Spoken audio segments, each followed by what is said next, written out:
Hi everyone, Stepan here. Today I'm going to continue the series on the Nimzo Indian defense with one of the most popular, if not the most popular continuations for white, the classical or the Qc2 Nimzo.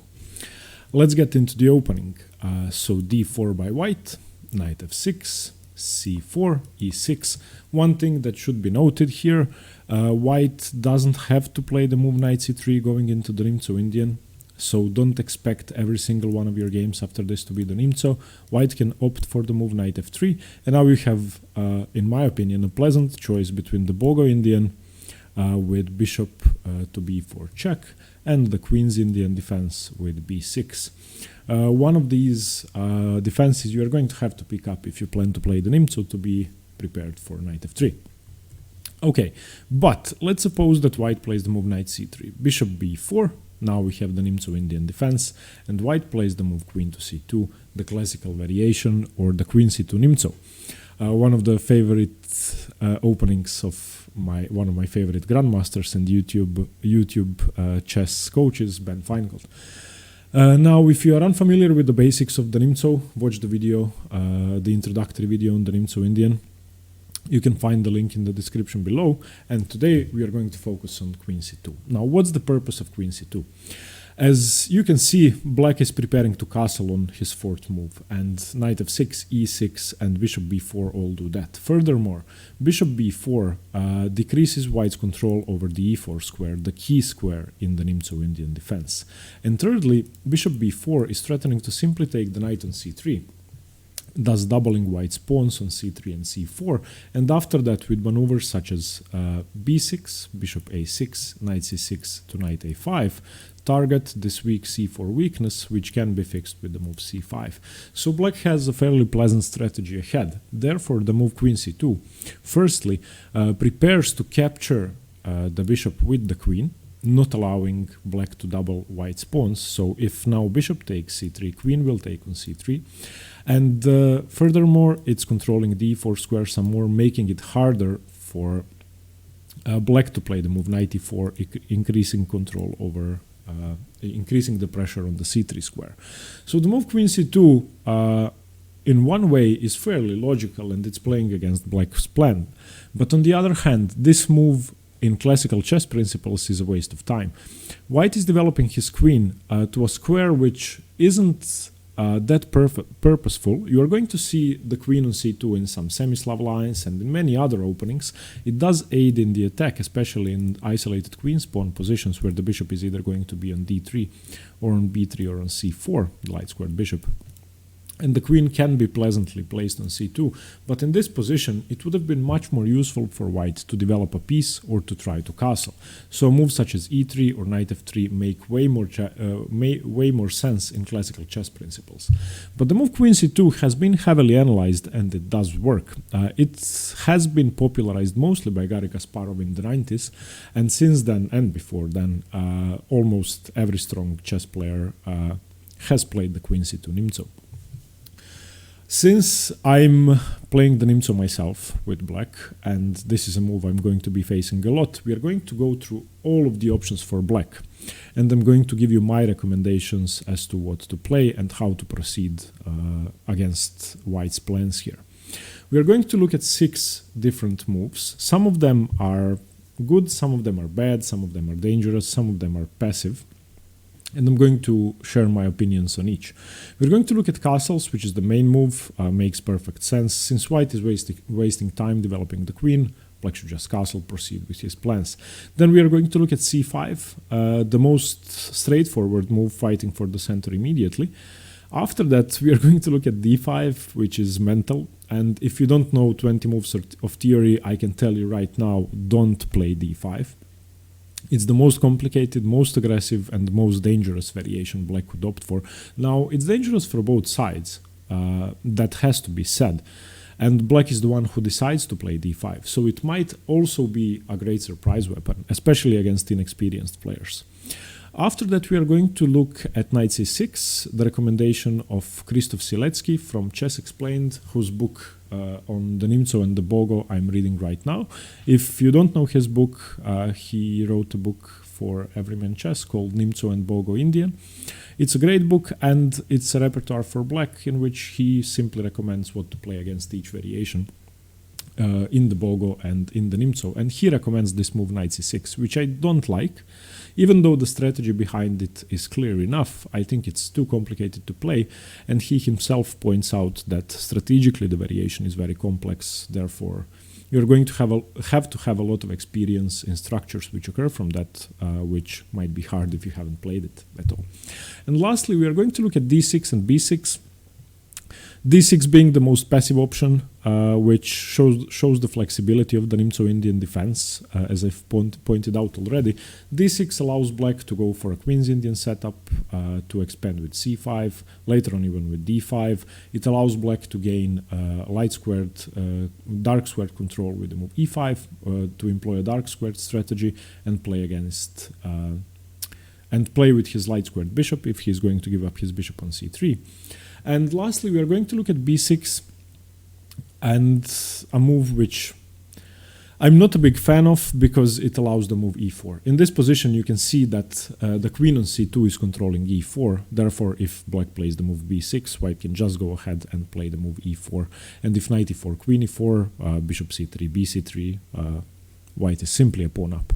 In the Nimzo Indian, if white can play the move e4, white is often strategically better. So let's get going. First of all, let's look at the move castles. Castles is the most principled move, and now since the bishop is on b4 and the queen is on c2, white is going to use the time to play the move a3 and force the bishop to capture the knight, allowing the queen to recapture. There's no point in going back. It would be just a waste of time. White would be able to expand with b4 without too much trouble. So bishop takes, queen takes, b6. Now why b6? As I said, the idea behind the Nimzo Indian is mostly fighting for the e4 square, and you are often going to see players going to incredible lengths to control the e4 square, and that's one of the, if not the most important strategic squares in the position, and you should always keep it in mind. Always when you play the Nimzo or when you play against the Nimzo, bear in mind who is controlling e4, who has the potential to increase the control on e4, and also be aware that by removing the defenders of e4, you probably will gain a slight edge. Now, white continues in the same fashion. Bishop g5. What does this move do? It decreases control over e4. So now e4 is on the cards, of course. And if this is allowed, followed up by e4, even though white has given his bishop back, he will have a huge space advantage, which is going to be hard to play against. So bishop b7, what does this move do? It increases the control over e4, stops e4. f3, what does this move do? Increases the control over e4. And the opening is fairly simple. If you know what to do, it's fairly simple to find the moves. You don't even have to know the theory. I would just like to mention one sideline for white, which is very exciting and which I like for white. And that's the move e3. Now, the plan behind e3 is to fight for e4 indirectly, and white is going to do that via knight e2 and knight c3. The queen is then going to reroute either back to c2 or to d3, controlling e4, and the knight goes e2, c3, controlling e4. So not controlling e4 with the f3 pawn for now, it is going to happen later, but trying to control it with the pieces. Black continues with d6, knight e2, knight bd7, queen c2. You can see what white is doing, increasing control over e4, and black now has to play energetically c5, fighting for the center. Rook d1, queen e7, getting the queen out of this diagonal because black doesn't really want to take with the b pawn. He would then have a bad weakness on d6, and now knight c3.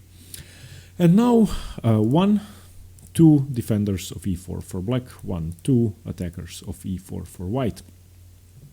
So black has to do something. e4 is definitely possible because the knight is pinned. So black plays cd4, and now rook d4. And what we have here is a hedgehog pawn structure. Now, if you are unfamiliar with pawn structures, different pawn structures, especially if you don't play the Sicilian defense, the hedgehog is a very important structure which you have to know, and usually, as I said, you're going to get it from the Sicilian defense, but sometimes, as you can see, it can happen from other openings. The main difference is that in the Sicilian, this pawn is on e4, and that makes a difference. Firstly, black's bishop is active. Secondly, a piece can occupy the square e4, and that means that since this knight is now pinned, there is always a possibility of knight e4, trying to play knight e4. There's also a possibility of other moves, and that's exactly why white had recaptured with the rook. White wants to keep the hedgehog structure in which he has more options. So now the normal hedgehog would be a6. The queen would normally not be on e7 but on c7, the black queen. That would be followed up with rook c8 or rook d8, rook e8, and black will have a hedgehog structure. But now, as I said, e4 is a major difference. Rook f to d8, f3, increasing control over e4, and play goes on from here. So if, as white, you like playing against the hedgehog and you play e4 sometimes and you face the hedgehog in the Sicilian, or you understand the hedgehog structures, e3 could be a good weapon. I think that after bishop b7, which is going to happen all the time, this is always going to be played in the main line of the classical Nimzo, Qc2 Nimzo. As white, you can either choose the hedgehog here or the main line, which continues f3. Now let's continue with that. h6, bishop h4, d5, fighting for the center, fighting for e4. One thing you have to know is that whenever white plays f3, usually the correct move is d5, fighting for e4. And that's sort of a rule here. e3. The bishop is prepared to go back to f2. Knight bd7 developing, cd5, knight d5. And this, taking with the pawn, is not as good. You are sort of blocking in your bishop. And this is the main line which you simply have to learn. Taking with the knight is correct. The queen on d8 is loose, but the queen on c3 is loose. There is no better way for white to continue but to accept the change of queens, and now saving his bishop. Taking on c7, I'm not sure if that has been played a lot. Taking on c7 has been played 25 times, and now knight d5 is the move, bishop d6, and now knight takes e3 is the move, king f2, not wanting to give the exchange back, and now knight c2 attacking the rook, rook d1, and rook fc8, and you can see that black has regained his pawn. So bishop h4 is better, knight d5, bishop f2, c5, e4, knight e7, knight e2, f5, and play goes on from here. This is the main line of the Qc2 Nimzo, and still around 100 games from here. We have at least 15 more moves of theory, which I'm not going to get into, because as black, you can choose to play this, you can choose to play castles. So if you choose to play castles, a smart thing to do would be to learn all 30 moves of theory here, because that way you're going to have an advantage without, or equality without having to waste time on your clock. So that was the main move. Now let's look at queen c2 c5, the sort of the so-called Berlin variation of the classical Nimzo. The move c5 is fairly interesting, and now, of course, as white, you don't want to play something like e3. That would be passive, just blocking in your c1 bishop to defend d4, and after e3, black has a fairly pleasant game. Just knight c6, something like knight f3, castles, and no problems for black. Bishop d3, d5. This is a pleasant position for black. So after c5, white's most principled move is dc5. After dc5, black should castle. He can regain the pawn later on. It's inevitable, but it's going to take time. It's going to take one move. So castles. And now there are two options for white, a3 or knight f3. I would suggest the move a3, resolving the issue of the bishop immediately. If you go knight f3, then knight a6 prepares to regain the pawn with the knight, which is, in my opinion, better than taking with the bishop, which happens after a3. After a3, black doesn't want to take here, because it might become hard to defend the pawn, because if this happens, let's say you try knight a6, now b4 comes, and this pawn majority is going forward. You're not getting your pawn back, no way. Weakness on d6, which cannot be pushed easily because white is then going to undouble his pawns, and white is basically winning here. So after a3 you have to take bishop c5. Of course, white still has the option to play b4, knight f3, b6, bishop f4, bishop b7, rook d1, knight c6, e3. Now knight h5, attacking the bishop, bishop g3, f5. And this is the starting position, so-called, of the Berlin variation. Black is looking forward to the move f4. Black, of course, has a lead in development. He only has to develop his queen. White still has to move his bishop from f1 and castle, and they just love black here. The bishop on g3 is lost. Black can take it at his own leisure. Only if white opts for the move bishop d6, which really isn't good, he can choose to trade the bishops off. But then he's weakening f4, and f4 is coming with way more power. So something like bishop e2, rook c8, knight b5, f4, ef4, knight f4 castles. And for a human, who wouldn't want to be black here? I enjoy this position very much. So I think that c5 is probably my favorite way to fight the Qc2 Nimzo. It's definitely interesting, it's easy to learn, and you are the one attacking, which I like. Both sides still have the bishop pair, you are not forced to give up yours. There are going to be possibilities for the move b4, but white needs to wait to develop first. But yeah, I think black's position is fairly pleasant. Now, let's look at the crazy Noa variation. I have to say that I wouldn't recommend this unless you are playing a blitz game or unless you know all the theory. You need to be careful when playing this. And that starts with the move d5. Now, white has two options, either a3, resolving the issue of the bishop on b4, or playing cd5, which is the main move. Both are crazy, so let's look at a3 first. Bishop takes c3, queen takes c3, and now knight e4 attacking the queen. Queen c2. After queen c2, you want to open up the center and use the fact that white's king is still on e1 and that the queen is on c2. Now, you play the move c5, trying to break things open. We have dc5, that's the only good move white has.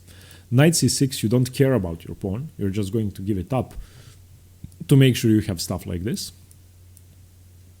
And now we have cd5, the best move for white once again. After cd5, now the magic begins. E takes d5, knight f3, white is trying to develop, but now bishop f5.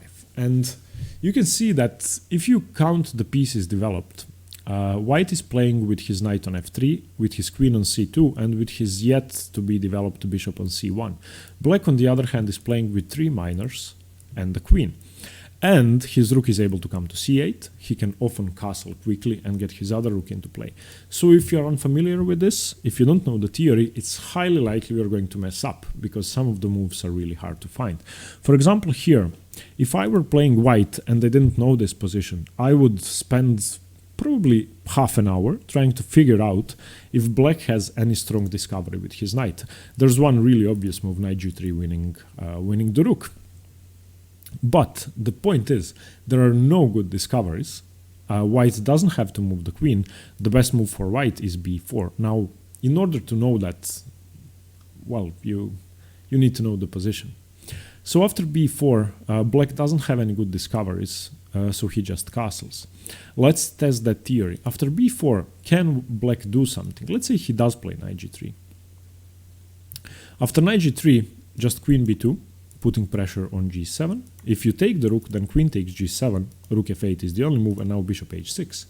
You're going to give the exchange back, and after this happens, your knight isn't going anywhere. Your knight is lost. So knight g3 doesn't work after b4. So after castles, let's say bishop b2, the queen still doesn't have to move. If you try knight g3 now, just queen c3. Threatening checkmate. You don't have time to take the rook, so your game is once again lost. After bishop b2, if you try something like, well, where else can you move your knight, something like knight d6. Once again, you're just threatened with checkmate. So there are two good moves here, either rook e8 or a5. I prefer the move a5. But rook e8 is one of the main lines, and now something like rook d1 should be played by white, b6 attacking the center, e3 trying to develop finally, bc5, bishop b5 is the main move here, and something like rook e6. And the other option after bishop b2 is the move a5, after which b5, knight e7, e3, rook c8, bishop d3 should be played. And now white is finally untangling his pieces. He's going to castle and everything is going to be fine. Rook takes c5, queen b3, rook c8, and pawn situation equal. Development now better for white. White has the bishop pair. White still has to waste a move to castle, but it's fine. Black is looking forward to moves such as knight c5. Okay, and the main move, instead of a3 after d5, which also leads to complicated variations, is cd5. cd5, ed5, bishop g5 is the main move, pinning the knight, and now the move h6. This is what I would recommend. It's very tricky, and if black takes, let's look at that first. That's the simpler option. Queen takes f6, attacking the d4 pawn. We now have a3. No better option but to take because d5 is hanging. Bishop c3, queen c3, castles. One thing that's obvious is that black is way ahead in development. Black yet has to develop his queen side, but his king is already castled. So for white, I wouldn't recommend this. It's not as dangerous, but it's just easier to play for black. So after h6, you have to accept crazy lines with bishop h4. Now, what does black do? Opens up the center, tries to crash through c5, dc5. He doesn't care about the pawn, of course. g5, breaking the spin. The knight is now coming to e4. Bishop g3, knight e4, e3, trying to open up the bishop, but now queen a5. Look at this triple pressure on the knight. This is now becoming really unpleasant. Knight e2, defending the knight, and now bishop f5. Once again, we have this idea with bishop f5 exploiting the fact that the queen is on c2. And white, once again, just doesn't care. Bishop e5, attacking the rook.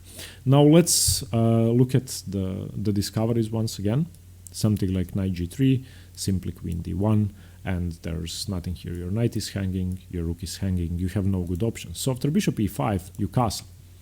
Knight d4 by white, attacking your bishop, and now rook e8, attacking black's bishop in return, and now this fairly tricky move, bishop takes b8. This is another thing that you have to know. Now, obviously, if you simply recapture the bishop with rook b8, then white takes on f5 and wins a piece.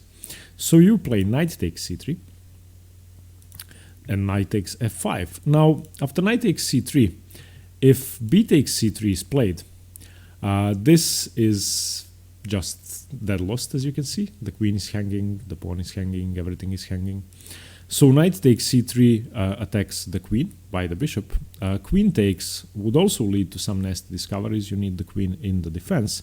And the main move for white is to stop the attack on the queen and to allow this crazy check. So knight takes f5. And now knight e4 check. And the king simply goes to d1. Now, if you don't know the move king d1, you're going to lose the game. So, if you want to play this with black, learn it up to move 16. This is move 16. This you have to know.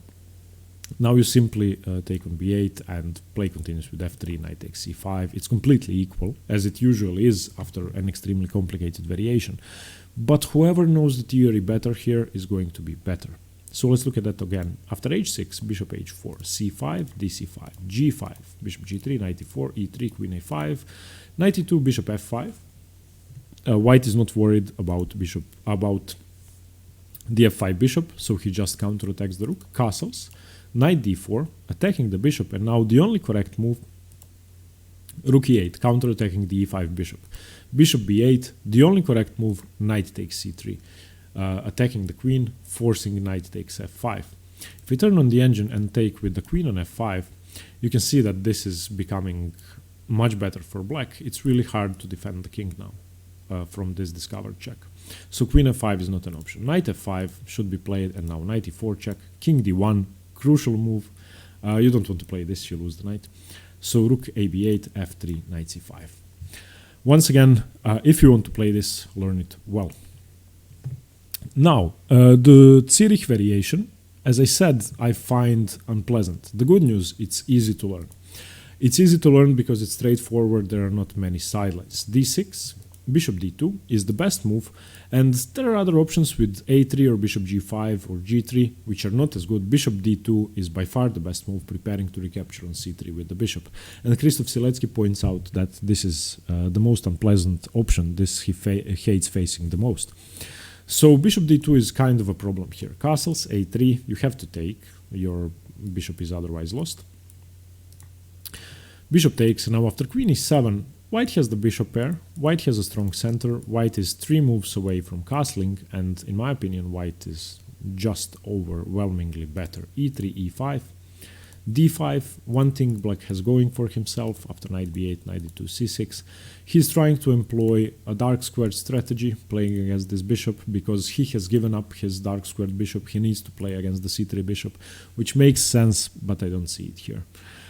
Too many weaknesses. The weakness on d6, white is perfectly fine, developed bishop pair, looking forward to b4, a4, b5, crashing through. So this I wouldn't recommend. Once again, if you want to play this, get Silecki's book on the Nimzo and Bogo Indian. He does explain this well, but I still don't like the variation. Now, let's look at the two sidelines. d6 I just want to look at briefly. Knight bd7, knight f3, knight bd7, g3, b6, bishop g2, bishop b7, double fianchetto, a very flexible structure. This is basically what you should play if you don't know any theory, in my opinion, because it's easy. Castles, bishop takes c3, queen takes c3, castles, b3, queen e7, bishop b2, a simple setup for black. He can go d5, e5 or c5 when he pleases, or after queen c2, f5, which is one of the best ways to play. And once again, going for the sort of Dutch setup with this bishop fianchetto, the pawn on f5. If this pawn ever moves, black wants to play e5 and then f4. If you want instructions on these positions, I would recommend that you look at Simon Williams's channel. He does play these structures a lot. And now the last move, b6, which I just hate. e4. e4. White can play e4, white should play e4. Now black is hoping to get some counterplay with c5, but now just d5, queen e7, bishop e2, ed5, ed5, queen e4, queen d2. You sort of have a Benoni structure here once you play d6, and I don't like that. Queen takes g2. This is a pawn sacrifice line, but it's just good for white. White doesn't even have to go for this pawn sacrifice. He's going to play rook g1 later on and be just better. You can see that this is better. So the move b6, even though it's common in the Nimzo, don't play it here. It has been played a lot. It has been played by Dingliren, Ponomariov, Morozevich, Vallejo Pons, so really strong players. So I'm not saying that it's not playable, I'm saying it's hard to play. It's hard to play because white gets the move e4 in. Okay, those are the 6 options black has. Once again, my recommendation would be c5. I like playing these positions. The main line is also okay. Going for the hedgehog or for a very easy position to play with e3, with f3. So yeah, choose your weapon, learn it well, and the good news is once you choose it, white still has to be prepared for all 6 options because he doesn't know what you're going to play. So my final recommendation would be pick up c5 and d5, and depending on your opponent's strength, play one or the other. Now I know I said d5 is dangerous, but keep it up your sleeve for lower rated opponents or much higher rated opponents. Okay. Thank you very much for watching. Let me know what you think about the classical or Queen C2 Nimzo, and stay tuned for more chess. Bye bye.